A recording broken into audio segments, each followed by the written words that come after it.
चिंकी, ए चिंकी, हाँ इधर आना जरा। बोलो ना मम्मी। बुला रही हूँ ना, एक बार इधर आ जा। अरे यार अब क्या हो गया। हाँ मम्मी। इधर आके बैठ, कुछ बात करनी है तेरे से।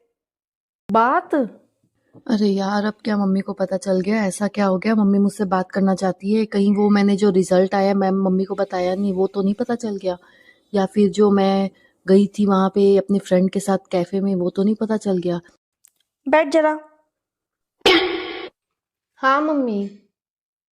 बेटा, आज तेरी मासी का बर्थडे है, बढ़िया सी फोटो देख के स्टेटस लगा दे जरा, मेरे को नहीं आता है। अच्छा स्टेटस लगाना है, दो ना। हाँ, यही वाली लगा दे। हाँ, लगा दिया। देखा? हाँ, बढ़िया बढ़िया। चल जा, हो गया तेरा काम, जा।